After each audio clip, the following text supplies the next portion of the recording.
Welcome to Inclusive Science, the series where we explore the human side of research and discovery. Science is for everyone, but throughout history, not everyone has had the same opportunities to take part. In each episode, we will talk about the barriers that still exist, the stereotypes we need to challenge, and inspiring stories that prove us that there is no single way to be a scientist. From women pursuing their research during pregnancy, to scientists who have crossed borders to follow their passion, and to people who break expectations in countless other ways, we will celebrate the diversity of paths to scientific innovation, because the more voices we collect, the stronger science becomes. Today, we are honored to welcome Dr. Melissa Page. I will briefly introduce you to the listener and present your remarkable career path. Please feel free to correct me if I get anything wrong. So you completed your schooling in Canada, your home country, where you studied biology at Trent University before pursuing a PhD at Brock University. You then carried out a postdoctoral fellowship at the University of Aberdeen in Scotland, followed by a second postdoc at the University of British Columbia back in Canada. 8 years ago, you moved here to Louvain-la-Neuve to begin a new chapter of your career as a professor and a principal investigator. Would you like to add anything to this? And perhaps you could start by giving us a short overview of your research topic. Okay, so my research topic here in Louvain-la-Neuve is focusing on aging. I'm mainly interested in aging and the brain, and so I'm using mitochondria to see if there's a role for mitochondria in this aging and how it impacts the function of the brain. And so really trying to kind of tie in certain age-related diseases such as Alzheimer's disease or ALS. And to do this, I'm using the African turquoise killifish, or the Latin name is Nothobranchius verzeri. So this is a very, very short-lived fish. And it's quite interesting, not only because it has a very short lifespan, so that makes it really interesting to study aging, but its brain aging mimics neurodegeneration in the human brain. So it's kind of an additional added model for that. So you can directly link this to the human brain?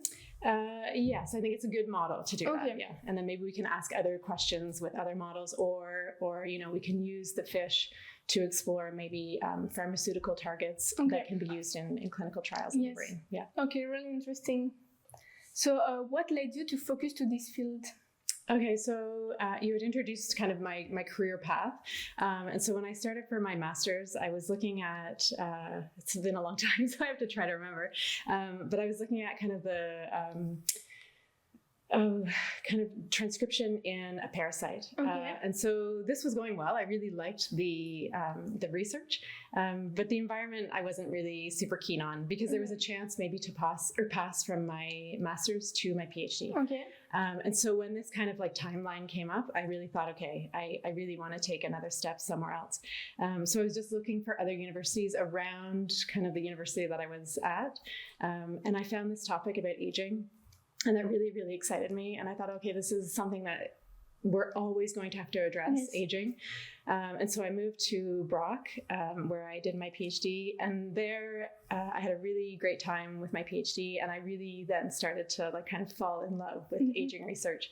And since then, it's always kind of been related to aging research and also kind of this link to mitochondria. So I've made it stronger as I've kind of progressed in my career.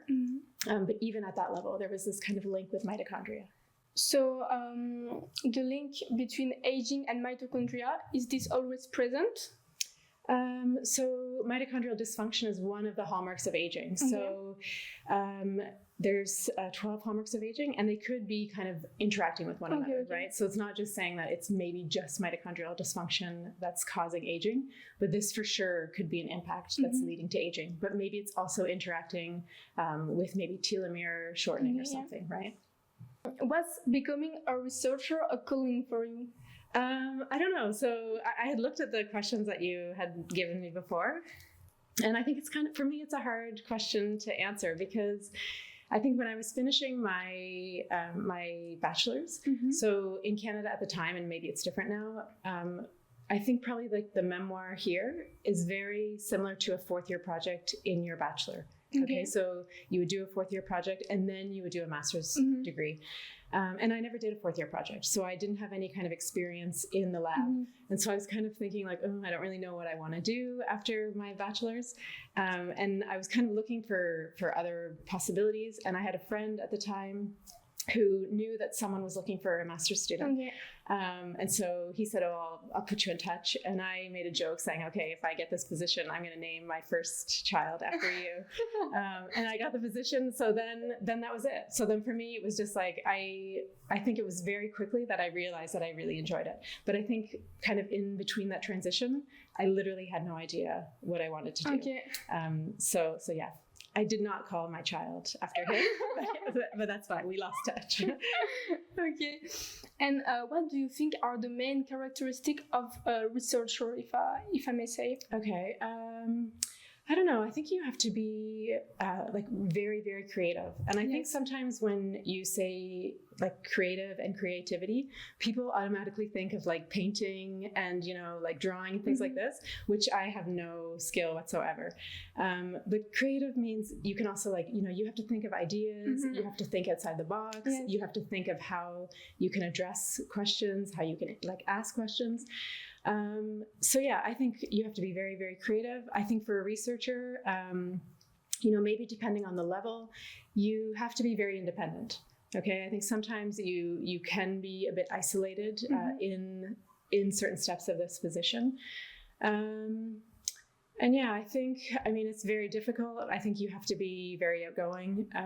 I know that this is probably a struggle for me. It's maybe a struggle for other people, being a bit introverted. Okay. But I think you have to be a bit of a salesperson as well, right? Because you're asking for money for funding and grants.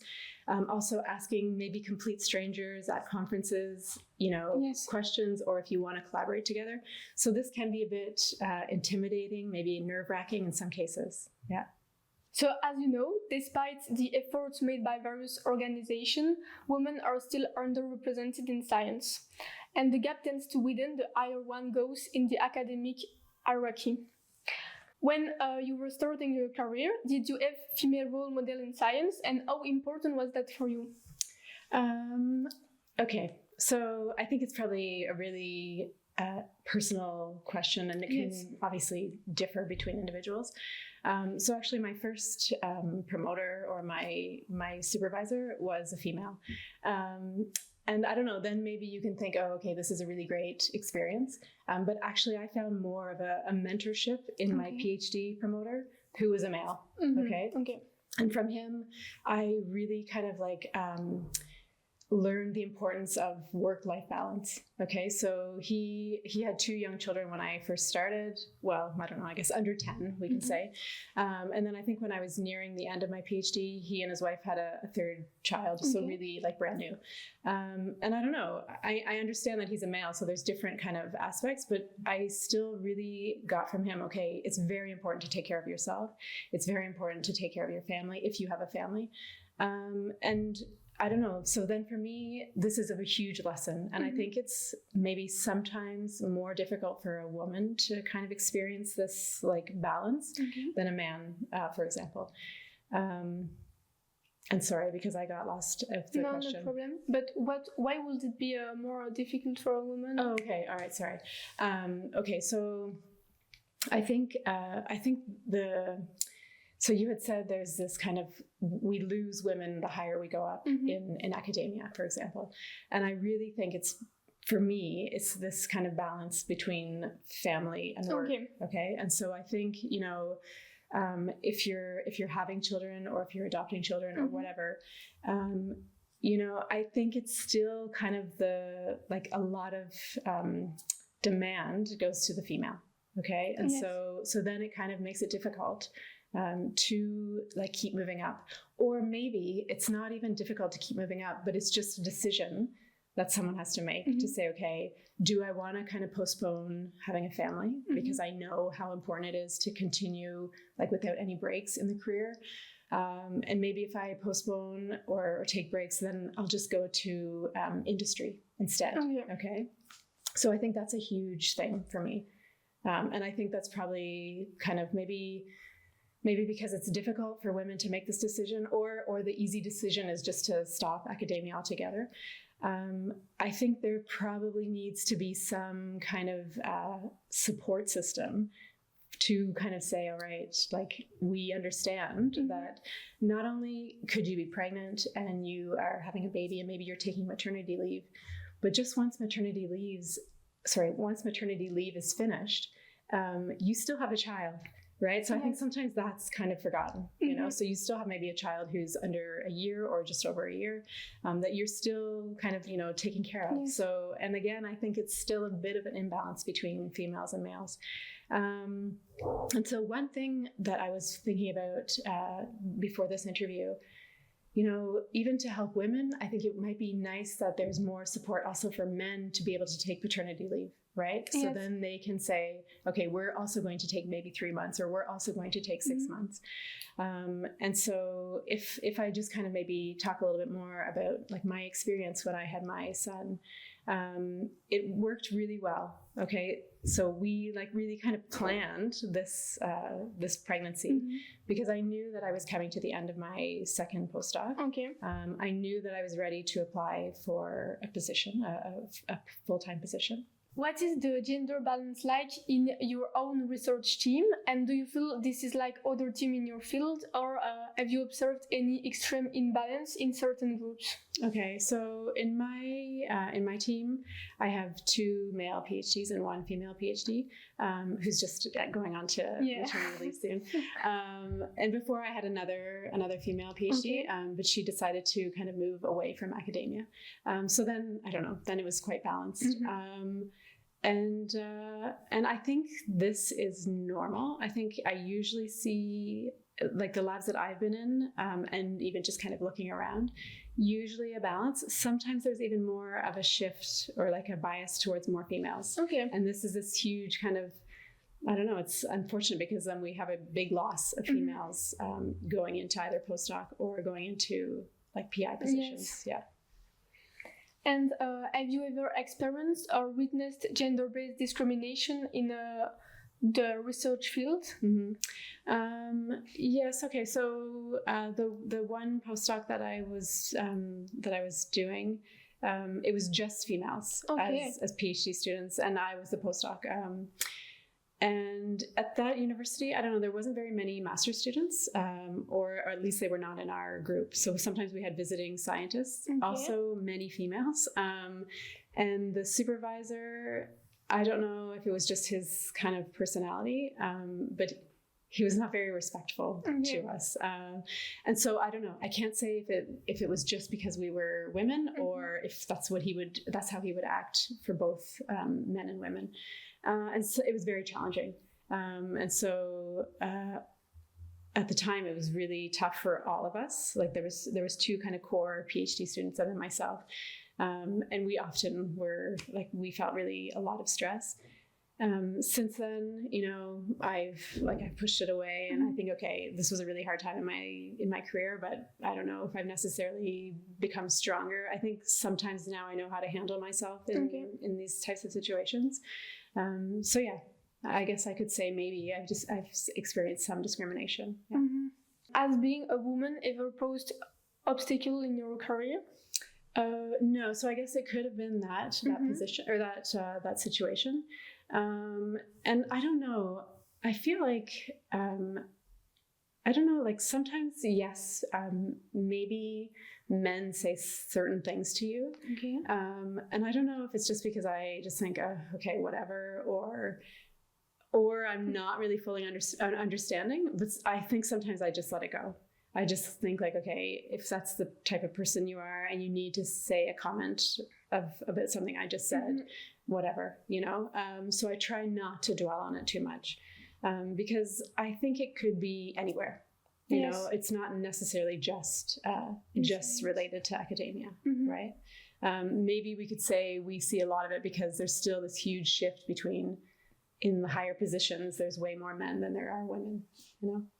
And do you really feel it in this institute? Yes. No, I mean, I recognize that there are more men than women, but now we're kind of like slowly, I don't know, creeping up, I guess. And I think there's quite a, I don't know what I want to say. There's quite a difference maybe also in age. Okay. So I feel like there's a big pool of people who are very near retirement, and then this kind of pool of like, new hires, which I'll say like under the last 10 years, So I don't know, there's a few different kind of dynamics that are occurring. Maybe like age is one, sex could be another one.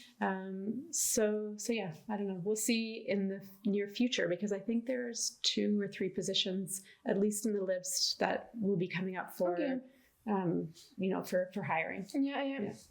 If you could change one thing in the academic system tomorrow to make it more inclusive for women, what would it be?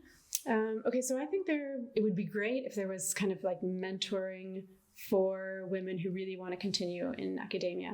And this is very different from if you have like a woman supervisor, right? Okay. Because you could have a woman or female supervisor, and they may not be very like mentor quality, right? But just to really say, okay, this is what, if someone's done it successfully, maybe kind of share their story with this up and coming female researcher, to say, okay, it is possible to balance life and work. It is possible to have children. It is possible to do other things, to have a good relationship with your partner outside of work. And I think sometimes you're kind of missing that. You don't really get it.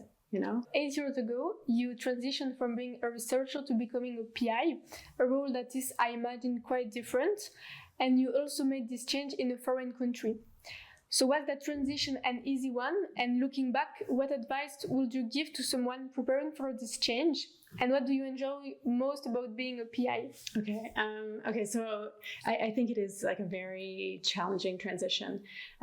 So one big thing is usually in the career of an academic, you're really traveling around, right? So you had mentioned that I started in Canada, then I was in Scotland. Even though I came back to Canada, I was like a 6-hour flight away from my hometown. Okay. So it's still like quite a far move, right? And then I came here. So sometimes academia could kind of like pressure you into going into these different locations to kind of getting new and different experiences, right? So as you become older, you'll become aware it's more difficult to kind of like attain and maybe even make new friends, right? And then now we've moved here. And so then, we're starting again, much older, to try to make a group of friends. So in a personal side, this is very challenging, okay? Kind of always saying, okay, I have 4 years here, then I move to another country or another city. I have to make new friends. Maybe I'm losing contact with other friends. You're further away possibly from your family. So that was a big transition for myself. On the kind of job-related side, you're kind of going from being, you're still a part of the team, but now you're the head of the part of the team, right? And so it can be a bit isolating because you're not really working in the lab anymore. It depends. Some people are still working in the lab. And so you're kind of a little bit outside of like, the daily going on. And then I think sometimes, you're doing a line of research that's maybe very specific to you. And so in the department or in the institute, sure, there are people who maybe I can say, oh, can I use this equipment to do some work? But we're not necessarily collaborating on the same story, right? And so sometimes in that way, it can be a bit isolating. So you can really kind of go from like this big group, and even if you're still leading the big group, you're kind of getting more and more isolated because you're not like really on the ground level, kind of, So that's a big challenge. Yeah. And what do you enjoy the most about being a PI? The thing that I enjoy the most, I think it's really, I really love like continuously thinking about new ideas and continuously asking new questions. Also in academia, it's kind of nice to be your own boss. I mean, I do have a boss, and then there's the president of the institute, so the president of the institute, and then the president of the university. But I mean, I'm kind of, like dictating how I'm working, and this is really nice and flexible. But I think in this type of job, it has to be a bit more flexible because, I'm not necessarily working 9 to 5. Okay, so there's often times where you have to work evenings, you have to work weekends. Or sometimes I leave early because I think, okay, like I need to take a break because I'm a little bit like kind of, I'm running out of energy. And so, yeah, it's so I think the flexibility is really something that I think is earned because it's such a kind of a high, like a demanding mental job. Yeah. And can we say that when you're a PI, you're constantly thinking about it? Like it never leaves you when you come home. Maybe you're still thinking of new ideas. Yeah. Okay. Yes. Sometimes like thinking of the research. Sometimes also thinking of the projects that are happening, how we can address certain questions if I'm kind of running into roadblocks. Yeah. Also, now as a PI, you're supervising many people. So sometimes you have to think about how your relationship with the students are as a supervisor. Are you supervising them well? Are they kind of taking direction properly?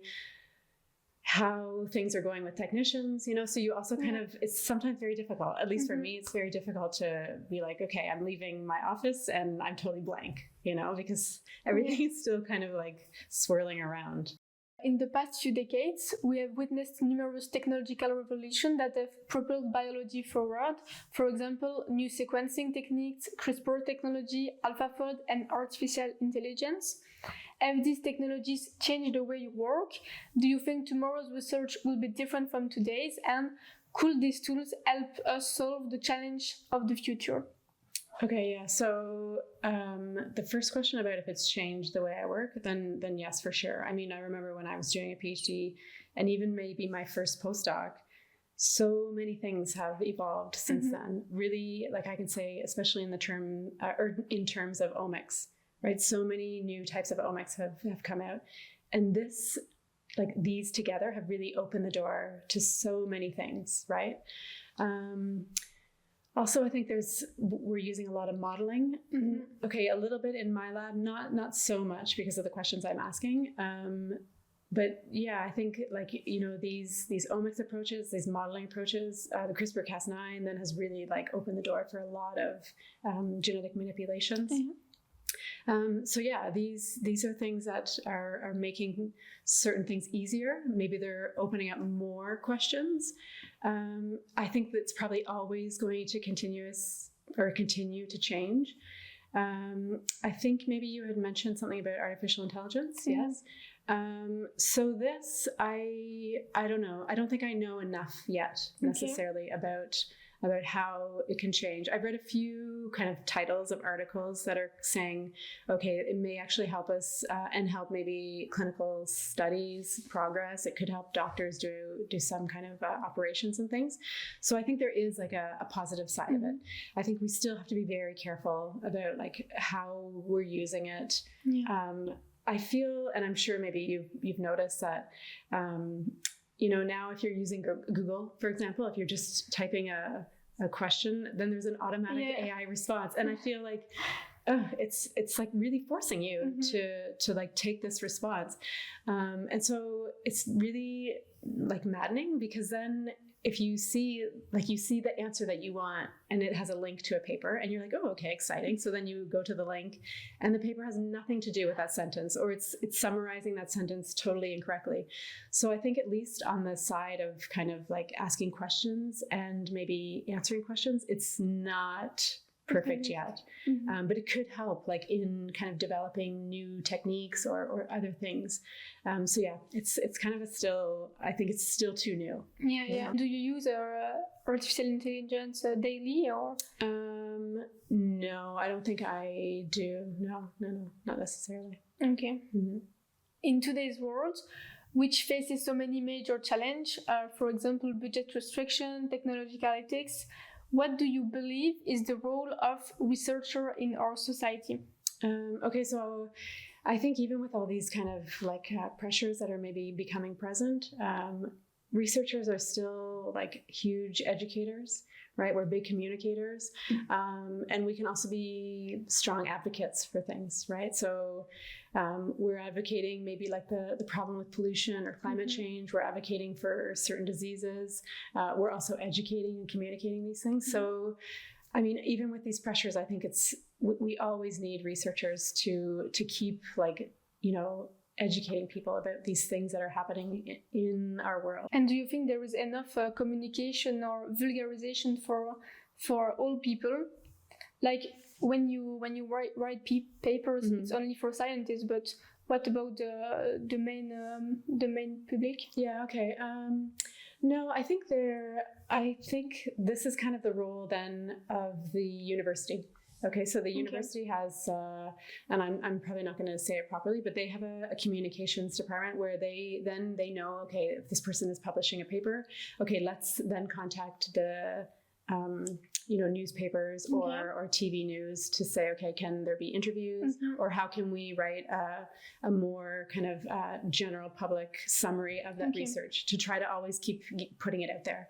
And so, yeah, I think maybe then it could also come down to the person who's publishing. So maybe I say, oh, I really want this to get out into the public arena. But yeah, I think there are venues and avenues for this. Yeah. And does it often happen? In what sense? Does the press came to you and say, okay, let's vulgarize it to the world? So when I received some funding from the Alzheimer's Foundation, then yes, there was kind of like a little, I don't know, press conference. Okay. And this was advertised on the news and within the UC Louvain website.